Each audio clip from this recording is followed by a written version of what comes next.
Fokus. Kita turunkan keterangan tentang manusia dulu. Sampai menemukan 40 tahun. Setelah itu baru kita turunkan turunan amalnya. Apa yang wajib hati-hati. Apa yang harus kita kerjakan. Apa yang kita akan bawa pulang. Baik, bismillah. Ya ayyatuhan nafsul mutmainnah. Hei jiwa-jiwa yang tenang. Mau meninggal aja tenang. Tenang, tenang, tenang. Bahkan ada sementara yang menyiapkan tempat persiapan meninggalnya. Ada yang sudah bikin makam sendiri, punya rasa. Ada yang menyiapkan pakai kain kafan sendiri, lalu mengatakan pada anaknya, ya idza mittul ana fala tut'imul jiwar. Kalau papa meninggal sekarang tolong jangan repotkan tetangga. Pakai kain kafan, sebagian tinggal disempurnakan. Begitu dipakai, asyhadu an la ilaha illallah, asyhadu anna muhammadar rasulullah. Meninggal. Ada yang meninggal dalam keadaan sujud, saking banyak yang bekal yang didapatkan. Yang tidak punya bekal gelisah. Gelisah, bahkan ada yang takut. Ada yang gak mau keluar. Makanya di Quran surah 8 ayat 50, malaikat sampai pukul-pukul badannya. Keluar kamu, keluar kamu, keluar kamu. Ada yang pukul-pukul, ada yang ngamuk-ngamuk dan sebagainya. Kenapa? Karena takut pulang dia tidak punya bekal. Karena itulah orang-orang yang pulang dengan bekal yang baik, maka dia disambut saat pulangnya. Nanti kita turunkan ayatnya saat kita sampai ke ujungnya. Saya kasih rahasia ya. Ini rahasia kedua untuk Anda saja hari ini. Kalau Anda punya anak ahli Quran, ini langsung berita Al-Quran ditegaskan dalam hadis. Dia akan diistimewakan oleh Allah. Masuk surganya, dia akan dihiasi. Quran surah 35 ayat 32 sampai 33. Paling kiri sebelah atas. Yuhallawna fiha min asawir. Jadi begitu mau naik surga, Qurannya bilang Allahumma hallih, ya Allah hiasi dia. Maka dipakaikan kepadanya, fayulbasu ilaihi tajul karamah. Dipakaikan mahkota kehormatan. Begitu dipakaikan, itu bapak ibunya dipanggil. Kalau dia beriman dan mengerjakan amal saleh. Dipanggil, diberikan mahkota tambahan, dipakaikan oleh anaknya di kepala kedua orang tuanya. Di hadapan semua makhluk pada saat itu. Yang sinarnya lebih terang dibandingkan sinar mentari yang masuk ke dalam rumah kita. Kemudian Qurannya mengatakan, Allahumma zid, ya Allah tambahkan. Bedakan dengan fasilitator. Fayulbasu ilaihi libasal karamah. Maka dipakaikan jubah kehormatan. Setelah dia pakai itu digandeng kedua orang tuanya, bahkan dengan kerabat-kerabatnya, dia pimpin masuk ke dalam surga keluarganya.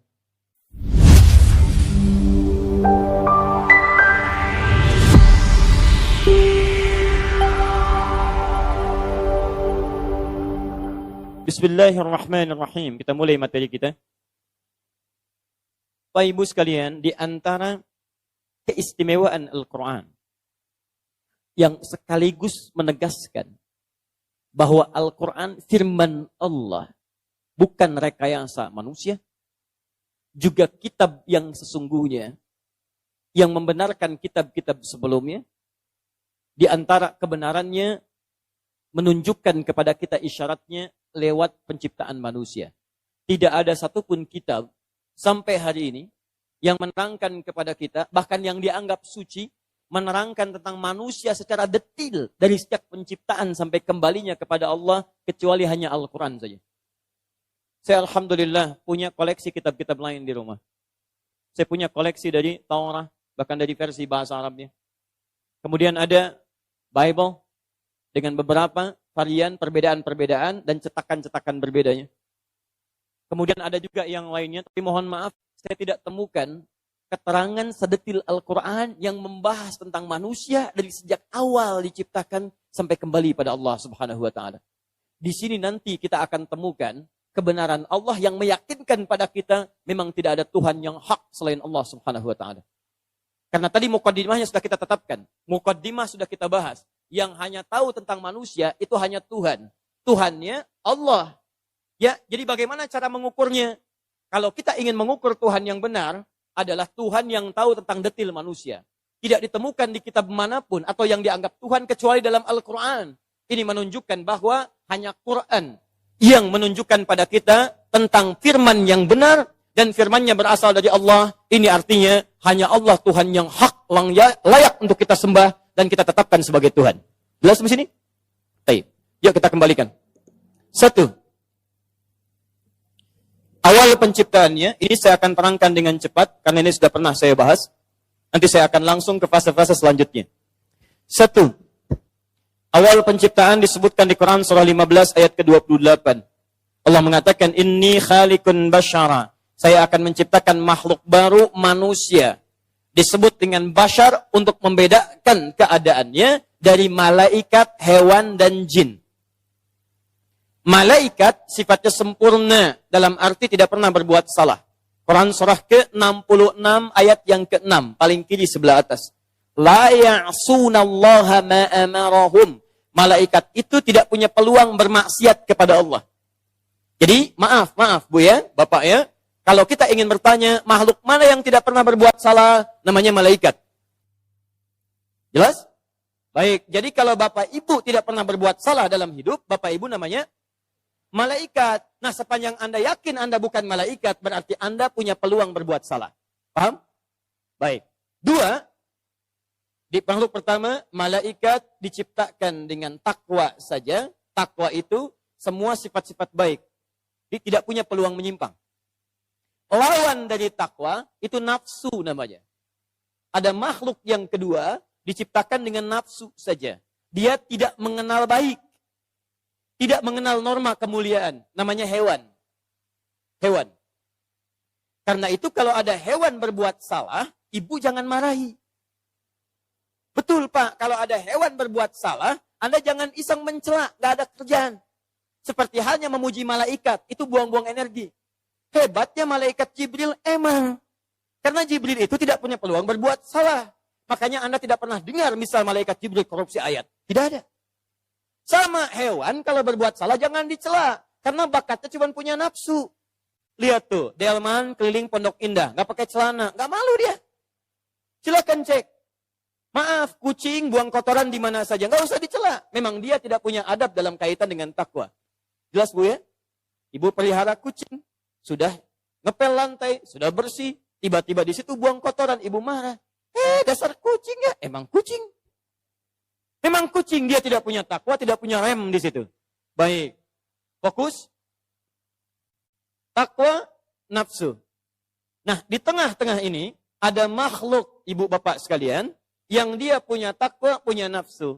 Kalau digabungkan dua sifat ini, maka namanya akan merubah. Dari malaikat, dari hewan, menjadi bashar namanya. Basharun. Singkatnya bashar itu makhluk tampak yang terlihat, yang menggabungkan dua sifat antara takwa dengan nafsu.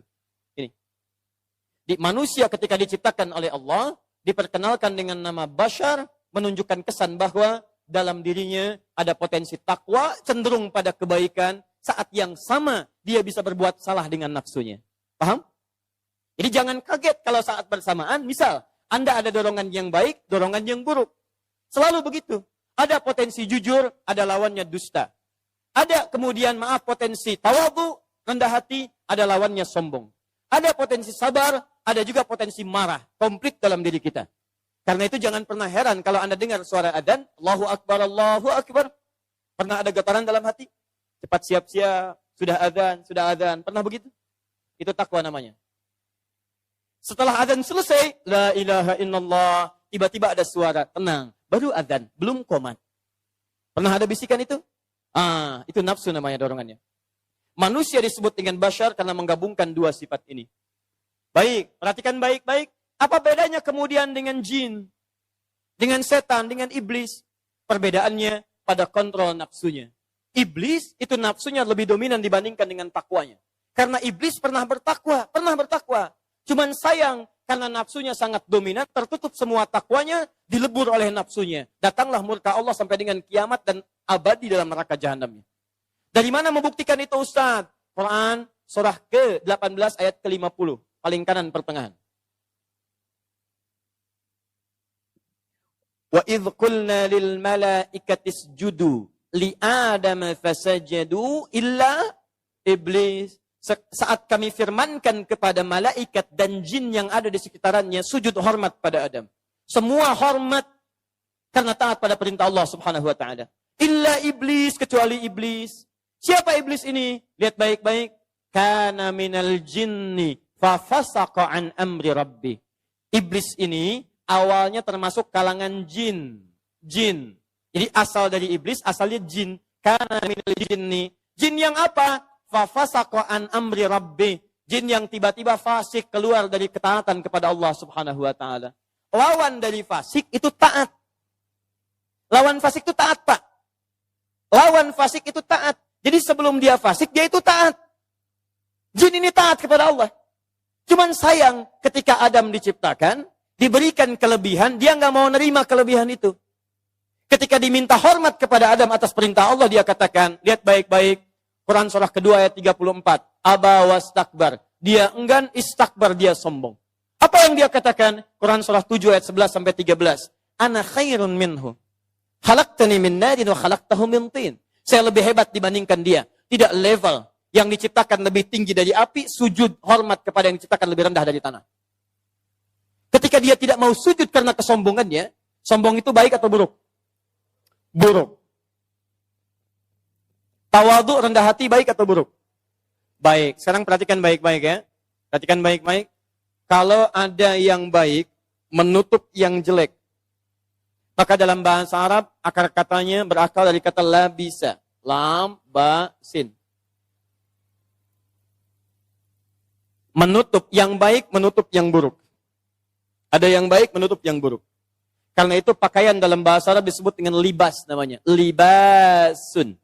Libasun. Kenapa disebut dengan libas? Karena pakaian ini menutup bagian tubuh kita yang dianggap buruk tampil keluar. Makanya disebut aurat. Aurat itu terbuka. Sesuatu yang terbuka ditutup. Kita nggak mau terbuka. Sesuatu yang baik menutup yang buruk disebut dengan libas. Kalau kita balik hurufnya, ba-nya didahulukan. Ba, lam, sin. Jadi balasa. Itu artinya salah satu maknanya, maaf, yang buruk menutup yang baik. Jadi kalau ada yang baik-baik ditutup oleh yang buruk, maka didahulukan ba-nya dari labisa jadi balasa. Kalau melekat pada pemiliknya, maka berubah kalimatnya dari balasa jadi iblis. Kenapa iblis disebut dengan iblis? Karena pada saat itu dia tertutup oleh sifat-sifat buruknya, sombong. Begitu ditutup oleh sifat sombong, hilang semua sifat takwanya. Hilang. Maaf, diminta sujud, tidak mau. Diminta hormat, tidak mau. Dan hebatnya, ketika salah, Allah berikan peluang untuk tobat pun, dia tidak mau tobat juga. Dia tidak mau tobat. Perhatikan bedanya dengan Adam. Adam punya takwa. Adam punya nafsu. Adam berbuat salah. Ketika salah melanggar larangan Allah untuk makan buah khuldi itu, diberikan kesempatan tobat. Quran surah kedua ayat 37. Paling kiri sebelah bawah. Fatalaqqa Adamu min rabbihi kalimatin fataba alaihi. Adam masih mau tobat. Bedanya Inggris, maaf, diberi kesempatan tobat, dia malah mengajukan proposal kepada Allah. Ya Allah, saya ingin buktikan memang saya lebih hebat dibandingkan Adam. Berikan saya kesempatan untuk menggoda Adam yang dikatakan lebih hebat daripada saya itu. Dengan menggoda ini, saya akan buktikan kepadamu, saya memang lebih unggul dibandingkan dengan Adam. Perhatikan, ketika nafsu menguasai dirinya, tertutup keadaan dirinya, takwanya hilang dalam pandangan Allah Subhanahu wa ta'ala, yang muncul semua keburukannya. Maka diancamlah oleh Allah dengan neraka jahanam sampai akhir kehidupannya. Di pertama, kenapa kita disebut dengan bashar? Ibu bapak mesti tahu baik-baik bahwa dalam diri kita akan ada dua peluang. Satu, peluang jadi orang baik. Yang kedua, peluang nafsu yang bisa menyamakan kita dengan hewan. Kedua, kita beda dengan malaikat, tidak sama dengan hewan. Terus tidak serupa dengan iblis. Jadi kalau ada di antara kita, maaf, orang yang misalnya tidak pernah mau berbuat baik dalam kehidupan, maka dia sedang dikuasai oleh iblis. Karena hakikatnya dia bukan iblis, tapi masuk nilai-nilai iblis dalam kehidupannya. Paham? Nih. Sudah, ini satu saya bahas. Agak cepat. Ditugaskan oleh Allah makhluk ini bukan di langit. Malaikat tugas di langit, jin ada sebagian yang di langit kemudian turun ke bumi. Lihat baik-baik, makhluk terakhir manusia ini diturunkan oleh Allah untuk bertugas di bumi. Inni ja'ilun fil ardi khalifah. Hei malaikat, hei jin, saya ciptakan makhluk baru ini dengan satu tugas. Tugasnya bukan di langit tapi fil ardi. Di bumi sebagai apa? Khalifah. Selesai. Satu, diciptakan manusia. Kedua, tugas kehidupannya ada di bumi. Jadi kalau ada seseorang bernama manusia, pasti hidupnya di mana? Di bumi. Baik, sekarang Bapak Ibu di mana? Bukan, di Pondok Indah. Masjid Raya Pondok Indah. Pondok Indah bagian dari bumi? Bagian dari bumi. Berarti kita manusia normal. Tiga, agak cepat. Nama pertamanya disebut dengan Adam. Wa'allama Adam al-asma'a kullaha. Detil. Awal penciptaan, dibedakan sifatnya dari makhluk lain, tugasnya diberikan. Yang ketiga, nama manusia pertamanya disebutkan, Adam. Dah? Punya keunggulan, dihormati oleh malaikat. Quran surah kedua ayat 34. Agak cepat. Setelah itu, diperkenalkan tempat kehidupan aslinya. Surga. Quran surah kedua ayat 35. Nah, sekarang akan saya lambatkan karena ini inti bahasan kita. Perhatikan baik-baik. Saat Allah menyebutkan surga di ayat ini sekaligus menginformasikan pada kita bahwa tempat utama kita itu adalah di tempat ini, surga. Perhatikan kalimatnya, waqulna, dan kami tegaskan kepada Adam. Kami firmankan kepada Adam, ya Adamuskun anta wa zaujukal jannah. Hei Adam, saya firmankan padamu dan pasanganmu, istrimu, uskun anta. Uskun anta. Uskun dari kata sakana. Dari sini muncul kata sakinah. Tempatnya disebut dengan maskan. Tempat muara asal disebut dengan maskan. Di Quran ingin mengatakan, hei Adam, hei istrimu, cepat tinggali di sini. Ini tempat asalmu di sini. Ini muaramu di sini. Di mana itu? Jannah. Jadi pertama kali Allah firmankan pada malaikat, pada jin, pada makhluk sekitaran, maaf, Allah tegaskan kepada kita semua bahwa tempat asal kita, tempat muara kita, tempat abadi kita bukan bumi, tapi surga. Di semua kita itu tempatnya surga, Bu, Pak. Tidak cukup dengan amin, harus tahu dulu kita. Ya. Surga. Bumi itu bukan tempat kita. Bumi cuma sementara saja. Karena tempat kita di surga, Bapak kita pernah di surga, turun ke bumi untuk menjalankan misi sebagai khalifah, kemudian balik lagi ke surga. Makanya kata Nabi, mohon maaf, kata Nabi, semua umatku itu akan masuk surga. Illa man aba, kecuali yang tidak pengen. Itu masalahnya. Jadi kalau ada orang masuk neraka bukan ke surga, bukan karena Allah nggak mau dia masukkan ke surga, bukan. Karena orang ini memang tidak pengen masuk surga. Itu masalahnya. Ada yang saat mudik tidak mau pulang? Ada. Jadi saya gambarkan ilustrasi sederhana. Pelan-pelan ya, lihat baik-baik. Ibu bapak kalau mudik itu, di kita di Indonesia khususnya, biasanya pada saat apa? Saat lebaran. Perhatikan baik-baik. Apakah setiap orang yang mendapati lebaran akan mudik? Tidak. Siapa yang mudik? Yang mampu. Lebih tepatnya, yang punya bekal untuk pulang. Silakan Anda cek. Bukan dia tidak mampu, tapi bekalnya nggak ada. Saya pernah tanya pada seseorang, kenapa Anda tidak mudik? Ustaz, saya tidak punya bekal. Tapi yang punya bekal, lihat baik-baik. Dia mencari semaksimal mungkin. Dia dapatkan bekalnya, Masya Allah. Begitu tiba waktunya, Masya Allah. Dia tempuh jarak yang cukup panjang. Dia gunakan keadaan sederhana, tapi bekalnya luar biasa. Motornya bebek Pak. Tapi bekalnya singa, Bu. Luar biasa. Di belakangnya dimodifikasi lagi. Pakai pelepah pisang. Masukin dus lagi. Masya Allah. Dituliskan pakai kertas di belakangnya. Aku pulang, tunggu aku ya. Masya Allah. Luar biasa. Kenapa dia bahagia? Karena dia punya bekal. Makanya hebatnya luar biasa. Kemudian dia sampaikan pada keluarganya, saya mau mudik ya. Ketika tahu yang di rumah akan kedatangan tamu akan mudik, maka apa yang terjadi? Bahagianya luar biasa. Rumah ditata dengan baik. Dicat, dirapihkan. Yang tidak ada, dia ada-adakan. Bahkan spesial. Yang tadinya mustahil ada, jadi ada. Kalengnya kongwan, isinya rangginang. Cuman ada pas mudik. Cuman ada pas mudik. Jadi yang tidak ada pun dia ada-adakan. Cuman saat mudik. Anda bisa bayangkan, kalau hukum dunia saja saat mudik ke tempat asal, mengharuskan kita punya bekal, maka bagaimana dengan hukum akhirat yang abadi? Makanya orang-orang yang punya bekal, itu cenderung cepat ingin pulang. Orang-orang yang punya bekal cenderung tenang pulangnya. Makanya saat dia akan pulang dalam meninggalnya pun tenang, Bu. Silahkan Ibu cek. Tenang luar biasa. Quran surah 89 ayat 27 sampai 30. Ya ayyatuhan nafsul mutmainnah. Hei jiwa-jiwa yang tenang. Mau meninggal aja tenang. Tenang, tenang, tenang. Bahkan ada sementara yang menyiapkan tempat persiapan meninggalnya. Ada yang sudah bikin makam sendiri, punya rasa. Ada yang menyiapkan pakai kain kafan sendiri. Lalu mengatakan pada anaknya, ya idza mittul ana fala tut'imul jiwar. Kalau papa meninggal sekarang tolong jangan repotkan tetangga. Pakai kain kafan, sebagian tinggal disempurnakan. Begitu dipakai asyhadu an la ilaha illallah, asyhadu anna muhammadar rasulullah. Meninggal. Ada yang meninggal dalam keadaan sujud, saking banyak yang bekal yang didapatkan. Yang tidak punya bekal gelisah. Gelisah, bahkan ada yang takut, ada yang enggak mau keluar. Makanya di Quran surah 8 ayat 50, malaikat sampai pukul-pukul badannya. Keluar kamu, keluar kamu, keluar kamu. Ada yang pukul-pukul, ada yang ngamuk-ngamuk dan sebagainya. Kenapa? Karena takut pulang dia tidak punya bekal. Karena itulah orang-orang yang pulang dengan bekal yang baik, maka dia disambut saat pulangnya. Nanti kita turunkan ayatnya saat kita sampai ke ujungnya. Nah, saya teruskan sebentar, fokus sini. Maaf, kita simpulkan dulu. Di tempat kita asalnya di mana?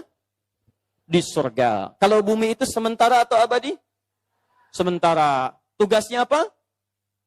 Mencari bekal sebagai khalifah untuk pulang ke rumah kita di surga. Paham? Lihat baik-baik. Makanya saat Allah turunkan Adam ke bumi, Allah berikan peringatan pada seluruh anak cucunya. Perhatikan baik-baik kalimatnya. Lihat di pertengahan ayat sampai ujungnya. Walakum fil ardi mustaqarrun wa mata'un ilahin. Hei kalian Adam, Hawa, sampaikan pula pada generasi setelahmu dari anak cucumu, kalian tinggal di bumi tidak akan abadi, hanya sebentar saja. Kalaupun nikmat-nikmatnya tidak lama, karena semua kenikmatan itu akan jadi bekal untuk pulang kembali ke surga. Balik. Ayo, awas, hati-hati. Hati-hati yang merasa hidupnya nikmat sampai hari ini, kenikmatan itu Allah berikan untuk mencari surga Anda. Bukan supaya Anda pamer, berfoya-foya saat di dunia. Anda salah persepsi dalam kehidupan, salah misi Anda. Salah visi. Makanya ketika Qarun dititipkan kekayaan oleh Allah, kemudian salah gunakan, maka turun ayat mengatakan kepadanya, Qarun, saya turunkan harta ini, kamu saya berikan kelebihan untuk mencari bekal akhiratmu. Turun Quran surah ke-28 ayat 77 untuk menginformasikan kepada kita kisahnya. Ketika ada seseorang punya kedudukan menyimpang, maka turun ayat meluruskan dia. Kedudukan saya titipkan supaya kamu mencari surga dengan kedudukanmu. Makanya Anda, saya, kita di tempat ini mesti kita untuk mendapatkan surga kita. Tidak sama, Pak. Anda jangan ukur kemuliaan dari satu masa tertentu atau keunggulan tertentu. Ada yang dititipkan pengetahuan, dengan ilmu itu dia dapatkan surganya. Ada yang dititipkan harta benda, dengan harta itu dia bisa gapai surganya. Ada yang dititipkan kedudukan, dengan jabatan itu dia bisa mendapatkan pahala-pahala amalan transferan. Di Anda pulang ke rumah, lihat diri Anda, kira-kira titipan apa yang Allah berikan kepada Anda dan cari surga dengan itu. Ini poinnya. Baik, secara singkat, Adam, Hawa turun ke bumi dengan bekal ini, lalu diberikan petunjuk supaya tidak lalai dalam kehidupan. Petunjuknya di Quran surah kedua ayat 38. Setiap berganti generasi keturunan Adam, maka petunjuk diperbarui, dilengkapi sesuai dengan kebutuhan umatnya. Cepat, saya tutup yang ini. Sampai tibalah semua Adam, Hawa meninggal, tapi meninggalkan keturunan. Ya, Quran surah keempat, ayat yang pertama. Ya ayyuhan nas. Hei manusia, kalimatnya sudah menggunakan nas. Kalau disebutkan nas, berarti menunjuk manusia dalam bentuk komunitasnya. Saya ulang, kalau disebutkan kalimat nas, itu menunjuk manusia dalam bentuk komunitas yang banyak. Ya ayyuhan nas, ittaqu rabbakumul ladzi khalaqakum min nafsin wahidah, Adam. Wa khalaqa minha zawjaha, Hawa. Wa batha minhuma rijalan katsiran wa nisaa, kita keturunan Adam sampai dengan kiamat. Singkatnya ayat ini ingin mengatakan, setelah Adam meninggal, Allah subhanahu wa ta'ala kemudian menghadirkan keturunan dari generasi Adam dan Hawa. Mereka menyebar, jumlahnya cukup banyak, dan maaf, terdiri dari laki-laki dan perempuan. Muncul Quran surah 49, ayat 13 untuk menegaskan. Ya ayyuhan nasu, hei manusia, inna khalaqnakum min dzakarin wa untha. Kami ciptakan kalian dari laki-laki dan perempuan. Wa ja'alnakum syu'uban wa qabail. Dan kami tempatkan kalian di tempat-tempat yang berbeda, komunitas yang tidak sama, dan suku-suku yang tidak sama. Ayat ini ingin menegaskan setelah Adam meninggal selesai, maka yang meneruskan fungsi sebagai khalifah, keturunan-keturunan yang menyebar di setiap tempat yang berbeda-beda. Ada laki-laki, ada perempuan. Maaf, saya pertajam dulu di titik ini. Ada laki-laki, ada perempuan. Perhatikan baik-baik, kata Al-Quran, kalau generasi ini ingin langgeng diteruskan, dengan menghadirkan generasi yang baru, maka yang laki-laki dan perempuan ini kemudian kami pasangkan. Laki-laki, perempuan. Kami pasangkan jadi satu dengan cara yang telah kami atur. Dan diberikanlah itu sebagai fitrah kehidupan. Muncul Quran surah ke-51 ayat 49. Wa min kulli syai'in khalaqna zawjaini la'allakum tadhakkarun. Dan semua yang kami ciptakan, awas, kami ciptakan berpasangan supaya dia sadar bahwa hanya Allah yang tidak punya pasangan. Baik, pasangan manusia itu apa? Laki-laki dan perempuan. Awas, jangan sampai tertukar. Sepanjang namanya manusia, maka dia tercipta kalau tidak laki-laki apa? Perempuan. Pasangan laki-laki apa? Perempuan. Pasangan perempuan apa? Laki-laki. Perhatikan baik-baik. Ini pasangan berlawanan, kata Allah sudah fitrah. Jangankan pada manusia, setiap makhluk. Hewan makhluk bukan? Makhluk, baik. Jadi kalau hewan itu makhluk, berarti hewan punya pasangan. Kalau manusia laki-laki, hewan jantan. Kalau manusia perempuan, hewan betina. Karena itu pasangan hewan jantan, pasangannya. Pasangan hewan betina, pasangannya. Kambing jantan, pasangannya. Kambing betina. Kambing punya akal tidak? Kambing punya takwa tidak? Kambing sholat tidak? Tidak. Baik, lihat baik. Lihat baik-baik. Kambing tidak sholat. Karena itu kalau ada manusia tidak sholat, manusia itu sama dengan? Oh, tidak, saya katakan itu. Manusia sedang keluar dari fitrah kehidupannya. Baik. Kambing punya takwa tidak? Tidak. Kambing diikat di samping masjid Pondok Indah. Datang hari Idul Adha. Adzan berkumandang. Walaupun adzan berkumandang, diikat samping masjid karena nggak punya takwa. Maaf, dia tidak akan pernah malu untuk melakukan hubungan. Karena tidak punya takwa, adanya nafsu. Maka yang jantan tetap akan mengejar yang betina. Walaupun dia tidak punya takwa, nggak punya malu, tapi dia masih punya fitrah. Apa itu? Jantan masih ngejar yang betina. Karena itu kita tidak pernah temukan sampai hari ini, bahkan dari penelitian, ada kambing homo misalnya. Ada sapi lesbi, Masya Allah. Maaf Pak, yang ini tidak dijual kambingnya. Kenapa? LGBT. Oh, ada. Anda nggak akan menemukan. Sapi ini agak aneh Pak. Kenapa? Lesbi. Gak ada. Jadi kalau kambing saja paham pasangannya, maka kita manusia yang bukan kambing lebih harus paham pasangan kita. Kalau sapi tahu pasangannya, maka kita yang bukan sapi harus mengerti pasangan kita. Jadi kalau ada manusia kemudian salah dengan pasangannya, laki-laki nyari pasangannya laki-laki lagi, perempuan nyari pasangannya perempuan lagi, dia sama dengan, jangan katakan karena kambing tahu pasangannya. Dia lebih daripada kambing. Karena kambing mengerti pasangannya, sapi tahu pasangannya. Ada yang salah dalam kehidupannya. Saya cepat saja, saya cepat. Kemudian kalau ingin bersatu ini diatur bagaimana cara berpasangan. Ini cara ta'arufnya, kemudian ini pasangannya, ini untuk memberikan maharnya, ini pernikahannya, sampai fase kehamilan.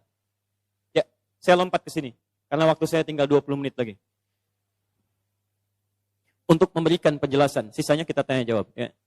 Bismillah. Ayo, kita agak cepat, kita belum ketemu 40 tahun. Ya, ini baru turun ke bumi. Ya, saya agak lambatkan sedikit. Lihat baik-baik. Tadi Adam diciptakan oleh Allah dengan bapak tidak? Dengan ibu tidak? Tahu dari mana? Turunkan ayatnya. Hei Adam, kami ciptakan engkau sebagai manusia. Tidak disebut bapaknya, tidak disebut ibunya. Tapi disebutkan langsung min solsolin min hama'in masnun. Dari bahan bakar dari tanah, kemudian diciptakan dari itu jadilah kemudian manusia. Di Adam, manusia satu-satunya yang dilahirkan tanpa bapak, tanpa ibu. Paham sampai sini? Baik, saya pernah ditanya, Ustaz, kenapa Anda tidak mengakui Isa sebagai Tuhan? Isa kan Nabi, saya bilang. Tapi Isa kan luar biasa. Isa satu-satunya makhluk yang diciptakan tanpa bapak. Tanpa bapak, makanya kami akui sebagai Tuhan. Saya katakan, mohon maaf. Walaupun ini belum dihapus, tapi kita lihat baik-baik. Nggak apa-apa ya. Perhatikan baik-baik. Kalau Isa ditetapkan sebagai Tuhan hanya karena lahir tanpa bapa, saya tanya kenapa Adam tidak ditetapkan sebagai Tuhan? Karena Adam lebih hebat daripada Isa. Lahir tanpa bapak dan ibu. Lalu disampaikan kemudian, Ustaz, tapi kan Isa bisa menghidupkan orang mati. Lalu kami tegaskan, yang menghidupkan orang mati, makhluk mati bukan cuma Isa. Nabi Ibrahim pernah menghidupkan makhluk mati dengan izin Allah. Dan caranya lebih hebat dibanding Nabi Isa. Buka Quran surah kedua Al-Baqarah ayat 260 paling kiri sebelah atas. Wa idh qala Ibrahim rabbi arini kaifa tuhyil mauta. Ketika Ibrahim menyampaikan kepada Rabbnya, ya Allah tolong tunjukkan pada saya bagaimana menghidupkan yang mati. Qala awalam tu'min. Allah berfirman, kamu enggak yakin dengan saya? Qala bala walakin liyatma'inna qalbi. Saya yakin ya Allah, tapi tolong tunjukkan supaya hati kalian lebih tenang saja. Supaya hati lebih tenang. Lihat baik-baik, kata Allah, ambil burung, potong-potong, kemudian tebarkan di setiap bukit. Jadi setiap bagiannya, pisahkan, simpan bukit 1, bukit 2, bukit 3. Thummad'uhunna ya'tinaka sa'ya. Kamu tinggal panggil, hei datang dengan izin Allah. Isa manggil, hei hidup dengan izin Allah. Ibrahim manggil, hei hidup datang dengan izin Allah. Nabi Isa menghidupkan yang mati, maaf masih utuh. Ditepuk, bangun dengan izin Allah. Nabi Ibrahim lebih canggih. Dipotong-potong dulu, disebar, dipanggil, hidup dengan izin Allah. Nyatu lagi dengan izin Allah subhanahu wa ta'ala. Lalu kami sampaikan, kalau Nabi Ibrahim menghidupkan yang lebih canggih dengan izin Allah, kenapa beliau tidak disebut sebagai Tuhan? Makanya di sini, kemudian Allah menegaskan, inna, awas hati-hati, sungguh penciptaan Isa itu seperti halnya penciptaan Adam. Kamatsali Adam, seperti halnya penciptaan Adam alaihissalam. Maksudnya, sama-sama sebagai manusia, sama-sama bersumber dari ciptaan Allah subhanahu wa ta'ala. Paham sampai sini? Sekarang kita kembalikan. Saya ulang baik-baik. Tadi yang diciptakan tanpa ayah dan ibu siapa? Adam alaihissalam. Nah, setelah Adam turun ke bumi, kemudian bersanding dengan Sayyidah Hawa, dari situlah melahirkan keturunan-keturunan. Keturunannya disebut dengan Bani Adam. Semua anak cucu Adam akan berproses kehidupan berbeda dengan Adam. Kalau Adam tidak melalui fase kandungan, maka semua anak cucu Adam akan melalui proses kandungan. Disebut dengan Bani Adam 7 kali dalam Al-Quran. Ya. Perhatikan baik-baik. Bani anak keturunan. Adam dari Adam plus istrinya. Hawa. Jadi kalau kita akan cari keturunan kita, semua akan tersambung ke Adam. Antum silakan cari. Bapaknya, kakeknya, kakek buyutnya, nenek moyangnya. Antum mau cari sampai kiamat pun antum hitung. Ujung-ujungnya kembali kepada Adam. Nabi Isa kembali kepada Adam. Isa punya ibu Maryam. Diproses dalam kandungan. Maryam punya ayah namanya Imran. Imran punya istri namanya Hannah. Imran satu jalur dengan Yusuf. Ya, di situ ada Nabi Zakaria. Yusuf naik lagi ke atasnya ada Yakub. Yakub kemudian anaknya Ishak. Ishak anaknya Ibrahim alaihissalam jami'an. Ibrahim nyambung ke Adam alaihissalam. Dari jalur Ibrahim ada Nabi Ismail. Dari Nabi Ismail ke Nabi Muhammad SAW. Dari situ kemudian turun sampai ke kita sekarang. Jadi semua kita, kalau akan dicari, semua sumbernya ke Adam alaihissalam. Bedanya dengan Nabi Adam, Adam dicipta tanpa proses kandungan. Semua anak cucu Adam dicipta oleh Allah dengan proses kandungan. Nah, dengan cepat, dalam kandungan inilah kemudian berproses. Quran surah 7, kandungan lemah. Sampai dengan kelahiran. Dari situ kemudian, fokus baik-baik. Ada proses dalam kandungan, Quran surah 22 ayat 5, Quran surah 23 ayat 12 sampai dengan 16. Di sini saya akan berhenti sejenak, saya langsung sambungkan ke fase 40 tahun. Yuk lihat Quran surah 22 ayat ke-5.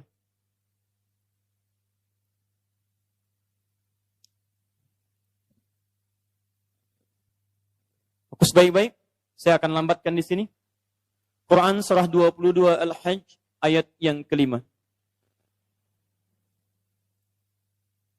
Ibu dan Bapak,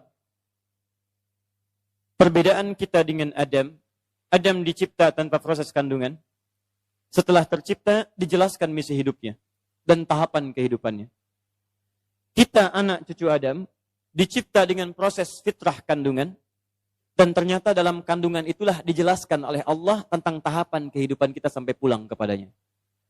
Inilah salah satu rahasia yang tidak ditemukan di kitab manapun kecuali hanya dalam Al-Quran. Di Quran surah ke-22 Al-Hajj, ayat yang ke-5, dijelaskanlah sejak masa dalam kandungan itu, bagaimana tahapan-tahapan kehidupan kita sampai berpulang kepada Allah subhanahu wa ta'ala. Mari kita lihat baik-baik. Ya ayyuhan in kuntum fi raibin minal ba'thi. Hei manusia, pakai annas. Kalau pakai annas berarti semua tanpa kecuali. Hei manusia, semua tanpa kecuali. Kalau kalian ragu bahwa kalian itu, maaf, akan pulang kembali kepada Allah, akan kembali mendapati surga kalian, tidak abadi hidup di dunia, maka saya akan terangkan pada kalian tahapan hidup kalian. Allah ingin katakan, jangan merasa akan abadi di dunia. Jangan lupa kalian akan pulang. Jangan loba dengan kenikmatan hidup. Seakan-akan kalau kaya akan abadi, lupa kalau akan pulang. Maaf, seakan-akan kalau punya kedudukan tinggi, lupa kalau dia akan mati. Seakan-akan kalau pintar, lupa kalau dia akan kembali pada Allah subhanahu wa ta'ala. Hei manusia, kamu jangan lupa, kamu akan pulang. Cepat cari bekal. Kalau kamu ragu, saya terangkan dari sekarang tentang etape kehidupan kalian. Ini yang akan kalian alami dari sejak akan lahir sampai pulang kepada saya. 1. Ya ayyuhan nasu in kuntum fi raibin minal ba'thi fa inna khalaqnakum min turab. Tahap pertama, kami ciptakan kalian dari saripati tanah. Ayah, ibu makan, kemudian mengkonsumsi dan sebagainya. Makanan berasal dari tanah, ditanam, tumbuh, diambil saripatinya, kemudian sampai dimakan, sampai dalam tubuh kita. Maaf, kemudian terjadi pernikahan seperti tadi, ayah ibu kemudian berhubungan, kemudian istrinya mengandung. Lihat baik-baik. Thumma, setelah jadi turab, min alaqah, min nutfah, thumma min nutfah.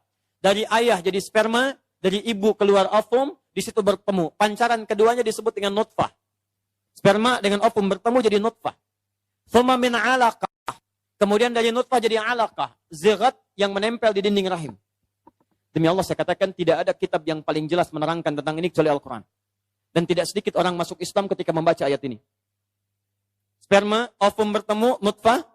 Proses jadi alaqah. Zigat menempel di dinding rahim. Thumma setelah itu mudghah. Berbentuk jadi keratan daging mukhallaqah yang mulai ada bentuknya. Usia 4 bulan. Ya, di 40 hari pertama nutfah, jadi proses. 40 hari kedua, alaqah, jadi zigot menempel dinding rahim. 40 hari ketiga, usia 4 bulan, mudghah, sudah berbentuk daging yang sudah ada, mulai bentuk keratan. Sudah ada, mulai ada bentuknya. Mohon izin, maaf, usia 4 bulan inilah kemudian wahyu ditiupkan. Ya, fokus baik-baik, wahyu kemudian ditiupkan, roh ditiupkan, bukan wahyu. Roh ditiupkan, masuk ke dalam mudghah ini, maka setiap ibu yang mengandung dalam usia 4 bulan, maka kandungan itu sudah ada isinya, sudah ada rohnya. Ya, baik-baik, nanti dalam sesi yang lain saya jelaskan bagaimana menjaga dalam kandungan ini supaya nanti terlahir anak yang saleh. Ya. Roh sudah masuk, terjadi perjanjian dengan Allah supaya mengakui Allah sebagai Tuhan. Quran surah 7 ayat 172. Setelah ruh kemudian masuk ke dalam jasadnya, dalam mudghahnya, maka Allah tetapkan, dijaga oleh Allah dalam rahim sampai fase kelahirannya. Wa nuqiru fil arhami ma nasya ila ajalin musamma. Setelah rohnya masuk, ada dalam kandungan ibundanya, maka kami kemudian akan rawat. Kami yang merawat, bukan kita sekedar berikhtiar. Kami jaga dalam rahim, di tempat yang sangat kokoh, sampai pada waktunya dia akan dilahirkan. Baik. Thumma nukhrijukum tifla. Kemudian, kami dengan izin Allah subhanahu wa ta'ala, perhatikan, kata Allah, kami tetapkan kelahirannya sampai terlahirlah dari kandungan itu. Lahir jadi bayi. Fokus. Dari bayi ini dia jalani masa kehidupan. Thumma litablughu asyuddah. Sampai masa kekuatan kematangan hidupnya. Asyuddah. Asyuddah. Thumma litablughu asyuddah. Kemudian dari kecil ini, kami perkenankan sesuai ajalnya dia akan hidup. Hidup sesuai ajal. Ada yang sampai masa asyuddah. Apa itu asyuddah? Kematangan dari seluruh fisik kehidupannya. Fisiknya matang, emosinya matang, nalarnya matang, keadaannya matang. Berapa usia kematangan ini? Asyuddah di sini ditafsir di Quran surah ke-46 ayat ke-15 dengan usia 40 tahun. Tafsir ini dijelaskan di Quran surah ke-46 ayat 15. Masa asyuddah disebut oleh Quran masa usia 40 tahun. Lihat mushafnya baik-baik. Wa wassaynal insana biwalidayhi ihsana. Kami wasiatkan pada setiap manusia agar berbakti kepada kedua orang tuanya dengan bakti terbaik. Hamalathu ummuhu kurhan. Ibunya telah mengandungnya dalam keadaan yang sulit. Menyusuinya sulit. Kemudian mengandung dengan menyapinya 30 bulan. Lihat baik-baik. Lihat baik-baik. Hatta idza balagha asyuddah. Sampai kemudian dirawat, sampai tumbuh dia dewasa, sampai asyuddah. Asyuddah, sampai punya kematangan fisik, kematangan nalar, kematangan pikiran, dan kematangan untuk menjalani kehidupan. Kapan itu terjadi? Balagha arba'ina sanatan. Yaitu sampai usia 40 tahun. Di Quran menyebutkan, ada orang yang hidup sampai usia 40 tahun, dari mulai lahir sampai 40 tahun. Masa 40 tahun ini disebut oleh Quran dengan istilah asyuddah, masa kematangan yang paripurna.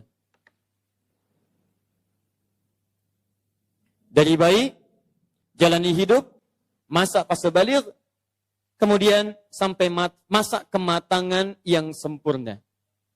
Matang fisiknya, nalarnya, emosinya, psikisnya, dan segala aspek kehidupannya. Usia berapa? 40 tahun. Saya mohon maaf ya, karena waktu kita terbatas. Kalau Bapak Ibu ingin mendidik anak sampai usia 40 tahun, betul-betul matang semua aspek dalam dirinya, baik fisiknya, kepintaran akalnya, emosinya, plus juga spiritualnya, maka ini tahapan-tahapannya yang tadi saya tuliskan. Usia 2 tahun, ini yang diberikan asinya. 2 tahun sampai balik, ini Quran surah 31 ayat 13 sampai 19. Dari balik sampai remaja, Quran surah ke-12 ayat 4 sampai 29. Sampai nanti bagaimana cara belajarnya, melatih fisiknya, mendapatkan asupan makannya, cari pakaian terbaiknya, ada semua di Quran. Tapi karena materi kita itu hanya sampai usia 40 tahun, maka saya akan keluarkan langsung usia 40 tahunnya. Dan saya hanya punya waktu 5 menit ke depan. Jadi mohon fokus baik-baik. Ya, 1. Qala, jika ada seseorang sudah sampai usia 40 tahun, masih Qala rabbi auzi'ni an ashkura ni'mataka allati an'amta 'alayya wa 'ala walidayya. 1. 2. Wa an a'mala salihan tardah. Sudah? 3. Awas hati-hati, saya langsung cepat, langsung mau ke ujung. Wa aslih li fi dhurriyyati. 4. Inni tubtu ilaik. Dan 5. Minal muslimin. 5 hal. Seorang yang sudah sampai usia 40 tahun, maka Allah mengingatkan ia untuk menyiapkan 5 bekal utama sebelum dia kembali pada Allah Subhanahu wa taala. Hati-hati yang sudah sampai 40 tahun, jika Anda belum memiliki satu di antara 5 ini, Anda mesti khawatir. Karena ini peringatan dari Al-Quran. Taib, 1. Qala rabbi auzi'ni an ashkura ni'mataka allati an'amta 'alayya wa 'ala walidayya. Amanat pertama, kata Allah, dia mesti memperbanyak doa kepada Allah Subhanahu wa taala agar dibimbing. Perbanyak doa agar dibimbing mensyukuri nikmat hidup, plus bisa meningkatkan bakti pada orang tua. 1. Awas, hati-hati ya. Mohon izin saya pelankan. Sebentar, saya mau minta izin dulu. Pak, boleh saya lebih dari 5 menit? Oh, alhamdulillah. Sampai jam berapa kita? Oh, baik. Insya Allah. Ya, insya Allah. Saya jam 9 pulang, Anda sampai jam 12, silakan. Bismillah. Ayo, yang tadi itu masih pengantar ya. Ini inti yang paling pentingnya sesuai dengan tema kita. Lihat baik-baik. 1. Rabbi auzi'ni an ashkura ni'mataka allati an'amta 'alayya wa 'ala walidayya. Perhatikan baik-baik. Ya Allah, mohon bimbing saya untuk selalu bisa mensyukuri segala nikmat yang telah Engkau berikan pada saya sekarang. 1. Dan pada kedua orang tua saya. Baik, jadi kalau sudah sampai usia 40 tahun, pertama, Anda memohon doa kepada Allah untuk dibimbing terus bersyukur kepada Allah. Ini yang mau saya tegaskan. Lihat baik-baik. Apa itu syukur? Tidak ada makna lain dari syukur yang tertuang dalam Al-Quran dan hadis kecuali ungkapan kebahagiaan atas nikmat yang Allah berikan kepada kita dengan cara menggunakan nikmat itu sesuai dengan fungsi yang telah Allah tetapkan. Misal, kita akan bersyukur dengan nikmat penglihatan mata. Anda diberikan 40 tahun dalam hidup, mata masih bisa melihat. Bagaimana mensyukuri nikmat mata? Kalau Anda ingin syukuri nikmat mata, maka yang paling singkat, gunakan nikmat mata ini sesuai dengan peruntukan yang telah Allah tetapkan. Fungsi yang telah Allah tetapkan. Apa fungsi mata? Masih ingat? Melihat yang baik-baik. Quran surah ke-24 ayat 30 untuk laki-laki, ayat 31 untuk perempuan. Qul lil mu'minina yaghuddu min absarihim. Katakan pada pria-pria yang merasa punya iman. Dengan iman itu dia yakin dengan akhirat. Wabil akhirati hum yuqinun. Karena yakin dengan akhirat dia sadar akan pulang. Dan dia tahu nikmat matanya akan ditanya oleh Allah subhanahu wa ta'ala. Katakan pada pria-pria yang yakin bahwa matanya akan ditanya oleh Allah. Quran surah ke-17 ayat 36. Inna sam'a wal basara wal fuada kullu ulaika kana anhu mas'ula. Setiap pendengaran Anda, penglihatan Anda, plus apa yang Anda fikirkan, satu saat akan ditanya, dipertanggungjawabkan di hadapan Allah subhanahu wa ta'ala. Karena itu kata Allah, katakan pada orang-orang yang yakin dengan itu semua, ghuddu min absarihim, matanya hanya boleh melihat yang baik-baik saja. Yang tidak baik, palingkan. Ibu juga sama, ayat 31-nya. Wa kullil mu'minati yaghdudna min absarihinna. Katakan pada perempuan yang merasa yakin dengan Allah, yakin akan pulang, yakin akan ditanya, matanya hanya boleh melihat yang baik-baik saja menurut Allah. Yang tidak baik, palingkan. Di ghaddul basar itu bukan nggak boleh lihat, Pak. Ghaddul basar itu silahkan lihat. Tapi ketika yang dilihat tidak baik menurut Allah, maka palingkan dari itu semua. Ini tidak tepat, teman-teman sekalian. Anda hanya mengucapkan Alhamdulillah ya, sampai sekarang penglihatan masih baik. Belum cukup. Baik itu dipakai lihat apa? Penglihatannya baik. Tapi masalahnya yang dilihat baik tidak. Itu poinnya. Maaf, ada anak usia 4 tahun, Bu, Pak. Tidak bisa melihat. Dalam tidak bisa melihatnya, dia masih mau menghafal Al-Quran. Namanya Mu'af. Tinggalnya di Asyut. Adanya di Kaira. Negaranya Mesir. Matanya nggak bisa lihat. Tapi dia sampaikan pada bapaknya. Pak, saya ingin menghafal Al-Quran. Saya ingin menghafal Al-Quran. Kata bapaknya, kamu yakin? Saya yakin. Baik, keluarga sederhana. Punya cuman motor yang sangat luar biasa tidak bagusnya. Dimodifikasi dashboardnya, menempuh jarak kisaran 20 km. Datang pada syekhnya. Bapaknya kemudian membonceng. Mu'adnya di belakang. Teman-teman sekalian, setiap berangkat datang pada syekh, dapat hafalan baru, bapaknya tulis ayatnya. Disimpan di dashboardnya. Di jalan lihat ke sini, lihat ke jalan. Lihat ke sini, lihat ke jalan. Mu'ad bacakan ayatnya, bapaknya mendengarnya. Secara singkat, tiba-tiba setelah itu, fasenya berakhir, jadilah anak ini hafal Quran. Yang ngantar belum hafal Quran, yang diantar nggak bisa lihat, hafal Quran. Saking mudahnya Al-Quran, yang nggak bisa lihat, bisa hafal Quran. Tapi bapaknya dapat pahala dari transferan anaknya. Perhatikan baik-baik. Begitu dibacakan Qurannya, bagus makhrajnya, viral kisahnya. Begitu viral di Timur Tengah, datang reporter mau wawancara. Pertanyaan pertama, kalau Adinda diperkenankan oleh Allah untuk bermohon saat ini, apa yang mau dimohonkan kepada Allah? Reporter ini mengira dia akan meminta doa seperti ibunda Imam Al-Bukhari bermohon kepada Allah supaya Al-Bukhari disembuhkan dari butanya. Bu, Pak, Imam Al-Bukhari itu dulu buta. Butanya permanen. Dilahir, 2 tahun ayahnya meninggal, 4 tahun buta permanen. Nanti ada satu kejadian di situ, yang dengan kejadian itu, ibunya berdoa kepada Allah, anaknya menghafal Quran, sampai di surat Qaf, ya, ayat ke-22. Anaknya murajaah ayat, ibunya memohon kepada Allah sambil menangis, sambil tertidur. Sampai tertidur. Disitulah kemudian terjadi sesuatu yang luar biasa. Seketika Allah sembuhkan Al-Bukhari kecil, matanya bisa melihat kembali.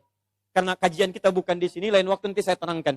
Anda yang punya kitab Fathul Bari, Syarah Sahih Al-Bukhari, beli jilid pertama, kitab Muqaddimah, halaman 634, paling kiri, paragraf yang ketiga, baris 1 sampai dengan 9. Anda temukan kisahnya. Nah, reporter ini mengira, ini Mu'adz akan minta kepada Allah seperti Al-Bukhari kecil memohon kepada Allah, matanya bisa melihat lagi. Ternyata lihat baik-baik.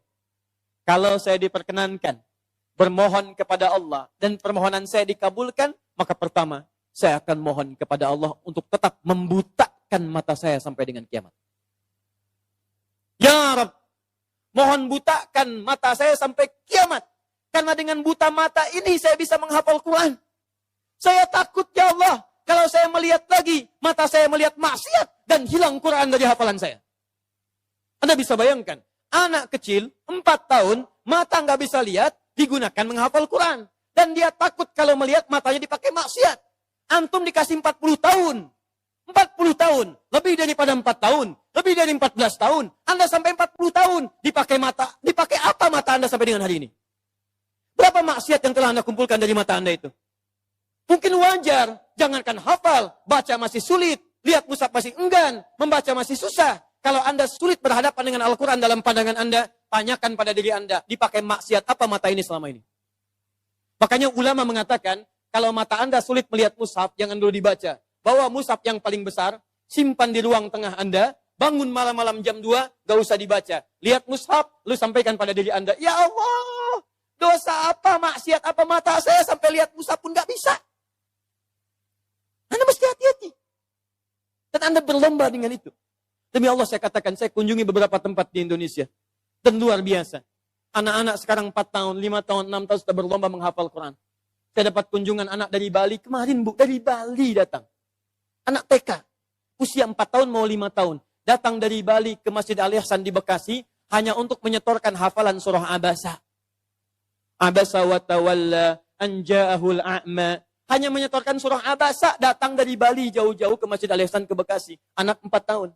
Antum diberikan 40 tahun. Lebih daripada itu. Untuk baca saja masih belum punya waktu. Anda butuh berapa tahun lagi? Anda mesti hati-hati. Dan hebatnya, Anda yakin akan pulang. Anda yakin akan meninggal. Ya, saya bingung saya. Urusan dunia Anda cari-cari. Berangkat gelap, pulang gelap. Tapi Anda yakin akan ditinggalkan. Anda punya uang, Anda beli mobil. Tapi Anda tahu mobil itu akan dipakai. Mobil itu akan ditinggalkan. Anda punya uang bikin rumah bagus-bagus. Luas-luas, mewah-mewah. Tapi Anda sadar akan meninggal, itu akan ditinggalkan. Meninggal dunia, semua dunia ditinggalkan. Apa yang pulang saat kembali kepada Allah? Mu'adz belum selesai. Perhatikan bagian kedua. Dan ini bagian penutup dari kalimat Mu'adz. Wallahi, kalau saya diperkenankan memohon kepada Allah dan dikabulkan doa saya sekarang, maka saya mohon kepada Allah yang kedua. Lihat permohonannya. Saat saya kembali kepada Allah di hari kiamat, saya berhadapan dengan Allah tanpa ditemani siapapun. Tidak ada ayah saya yang biasa mengantar saya untuk hafalan Quran. Tidak ada ibu yang melahirkan saya. Tidak ada kakak dan adik saya. Saya akan berhadapan dengan Allah sendirian. Tangan saya gemetar. Kaki saya gemetar. Dan saya akan katakan di hadapan Allah pada saat itu, Ya Rab, Ya Rab, khaffif Ya Rab hisabi. Ya Allah, mohon ringankan hisab saya saat ini ya Allah. Saya sudah berusaha menghafal Quran. Saya sudah bisa datang ke sini membawa hafalan Quran. Kalau dengan semua bekal itu belum layak mendapatkan ridhamu untuk masuk ke surga, mohon kurangi hukuman saya di neraka. Anak 4 tahun, dia belum baligh, mata buta, dia berusaha menghafal Quran. Dia masih berkata, kalau saya ada hari kiamat kurang bekal ya Allah, saya sudah mencoba menghafal Quran. Tolong kurangi siksaan saya, kalaupun saya masih disiksa dengan Quran yang telah saya bawa ini. Pertanyaan saya, Anda yang diberikan 40 tahun sampai dengan hari ini, berapa bekal yang sudah Anda kumpulkan? Dia belum balik, Anda sudah lewat balik. Maka satu saya katakan, itu baru mata Bu, Pak. Belum telinga. Dipakai apa telinga antum? Sehingga sulit mendengar adzan. Sehingga sulit merespon. Orang belum adzan, sudah ke masjid. Antum sudah komat, gak ke masjid, ke masjid. Yang hebatnya luar biasa, ini rumah antum di sini. Ini masjidnya, Masya Allah. Speaker masjid spesial ke rumah antum begini. Jaraknya gak terlampau jauh. Sepeda ada, motor ada, mobil punya, banyak ragamnya. Orang gak punya sepeda, cuman punya kaki bisa ke masjid. Jarak 1 kilo. Antum cuma 10 meter. Sepeda ada, motor ada, mobil ada. Belum menyentuh Anda untuk ke masjid. Anda butuh pendengaran seperti apa lagi? Butuh kaki bagaimana lagi? Karena itu bertakwalah kepada Allah Subhanahu wa taala. Kalau Anda mengaku ingin bersyukur, syukur itu bukan mengucapkan alhamdulillah saja, tidak.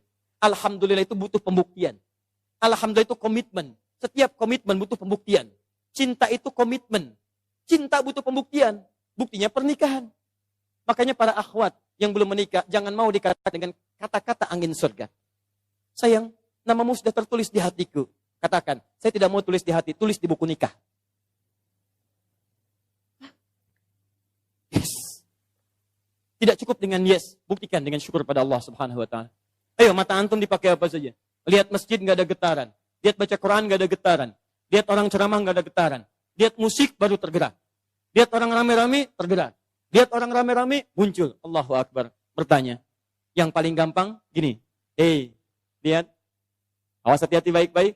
Karena setelah menyebutkan asyuddakum di Quran surah 22 ayat 5 itu, Allah menegaskan, kamu akan saya wafatkan. Kamu akan saya wafatkan. Karena itu bagi orang-orang yang sudah lewat 40 tahun, termasuk 40 tahun, masih main-main dengan keadaan nikmat yang Allah tetapkan pada dirinya, tubuhnya dari atas sampai bawah, hartanya, titipan dan sebagainya. Demi Allah saya katakan, kalimat Qurannya sederhana. Kamu akan saya wafatkan. Mau sampai kapan lagi begitu? Karena itu pulanglah Anda ke rumah, lihat titipan Allah dari diri kita dulu. Setelah itu lihat kelengkapannya. Barangkali ada harta kelebihan dari situ. Harta itu sudah ada Fir'aun, Bu, yang lebih kaya. Korun lebih kaya daripada kita. Korun, hartanya banyak. Ketika dia bermewah-mewah, turun ayat. Ya, Quran surah 28 ayat 77 tadi. Ya, lihat baik-baik, lihat baik-baik. Hei Korun, kami titipkan itu supaya kamu bisa mencari surga dengan harta itu, bukan untuk berlomba-lomba dalam kemewahan. Dunia jangan lupakan, silakan. Cari kenikmatan yang enak, makanan yang nyaman, menghadirkan energi untuk ibadah, tapi semua itu cari bekal untuk pulang menghadap Allah Subhanahu wa taala. Itu intinya.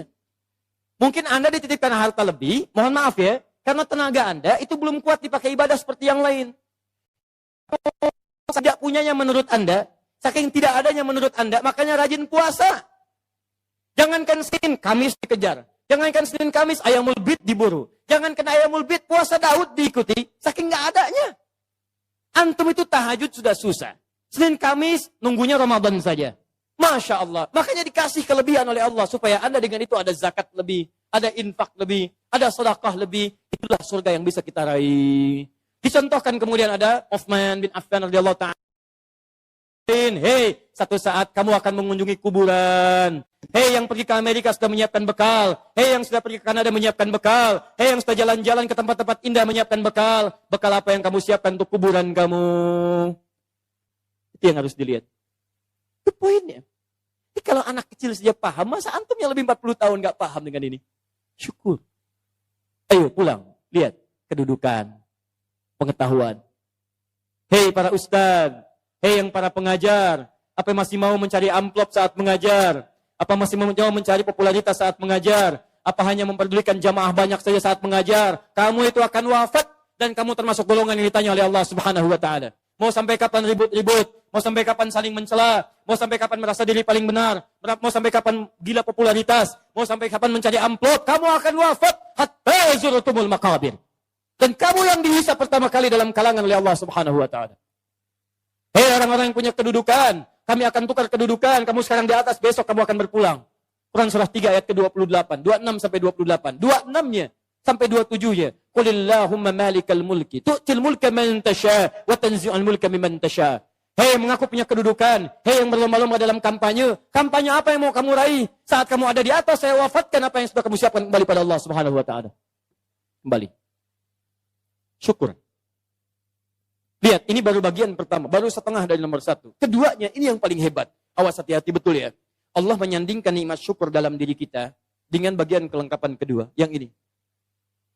Awas, lihat baik-baik, perhatikan baik-baik ya. Fokus betul. Mudah bagi Allah untuk mengatakan kalimat ini. Misal, di luar Quran. Rabbi auzi'ni an ashkura ni'mataka allati an'amta alayya. Cukup. Tapi kenapa muncul kalimat walidayya? Bagi kedua orang tua. Karena ternyata Masya Allah, Allah memberikan isyarat tajam di ayat ini dan didetilkan di ayat-ayat yang lainnya. Karena ternyata Anda bisa tegak 40 tahun. Bisa sukses dalam kehidupan. Bisa kuat nalar Anda dalam pendidikan, kepintaran dan sebagainya. Ternyata Anda tidak berdiri sendiri. Ada yang memberikan asinya kepada Anda. Ada yang memberikan peluh keringatnya untuk kesuksesan Anda. Ada yang memberikan topangan bahunya, tangannya, kakinya untuk kehebatan Anda. Ada yang menghilangkan waktu malamnya untuk menjaga Anda. Ada yang menghilangkan malunya untuk bisa menjaga kenyamanan Anda. Siapa dia? Orang tua. Antum pernah dengar kisah Nabi Ismail? Ibu kenal Nabi Ismail? Kenal di mana? Siapa ibundanya Nabi Ismail? Sayyidah Hajar. Pertanyaan siapa? Pertanyaan saya. Yang mencari air siapa? Hajar. Dari mana? Safa. Kemana?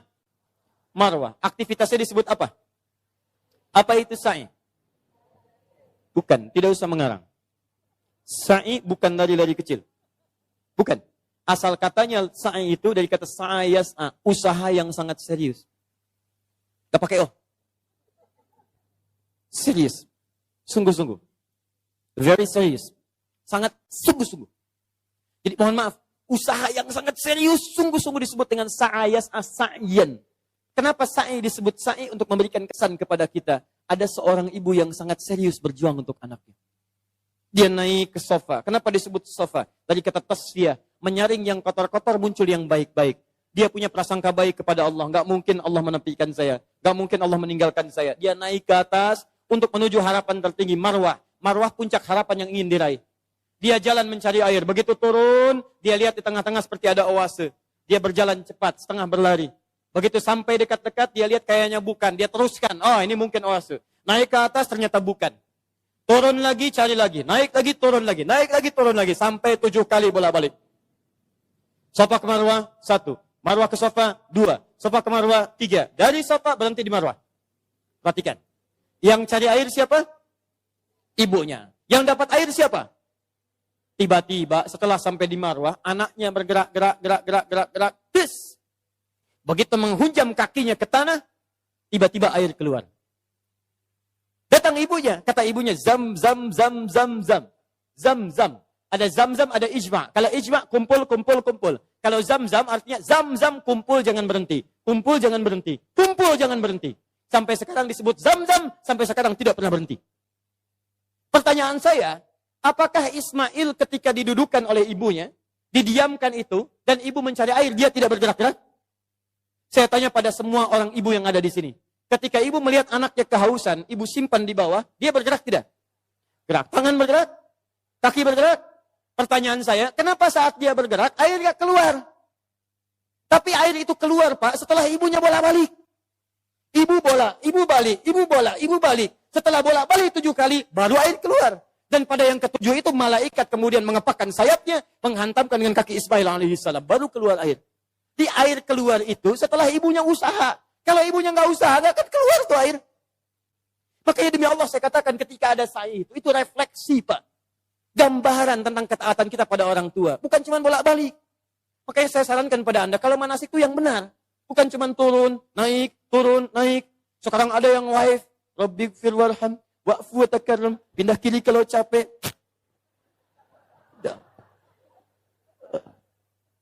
Udah ngapain? Keluar uang banyak-banyak, tenaga juga luar biasa. Waktu diluangkan panjang, nyampe sana, gak ada yang berguna.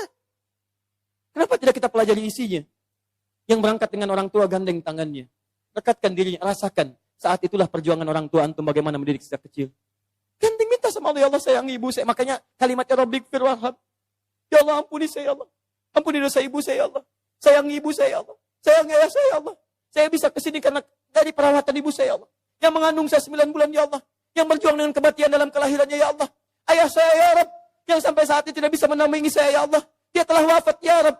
Tapi dengan keringatnya ya Allah. Dia merawat saya. Dia memastikan saya baik. Dia memastikan saya bahagia. Saya tidak bisa membalas dosa jasanya ya Allah. Mohon berikan ampunan ya Allah. Mohon berikan kasih sayang dalam kuburnya ya Allah. Ya Allah ya Rabb. Minta. Makanya ketika Anda usia 40 tahun, Allah kembali menyentuh jiwa Anda. Hei, yang merasa kaya, mungkin usia Anda itu sudah lewat 40 tahun. Anda merasa kaya luar biasa. Jangan bangga dulu dengan kekayaan. Karena mungkin kerja keras Anda itu cuma 30% di mata Allah Subhanahu wa Ta'ala. 70%-nya, tuh, ibu Anda yang bangun pertengahan malam.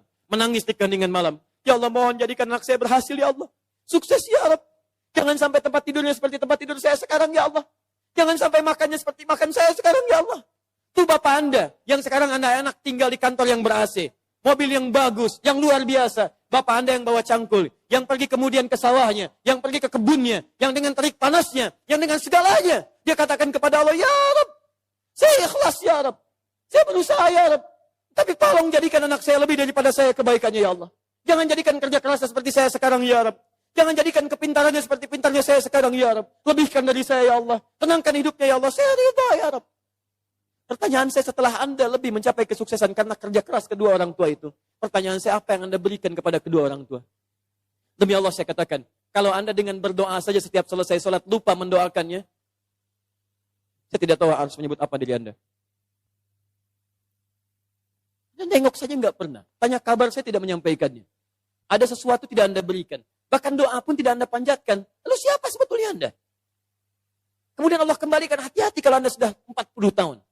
Orang tua memberikan yang terbaik untuk Anda, apa yang sudah Anda siapkan untuk orang tua Anda. Tapi hati-hati, awas. Kalau Anda sebagai orang tua tidak mendapatkan gambaran kebaikan dari anak-anaknya, maka Quran kembali membalikkan kepada Anda. Apa yang telah Anda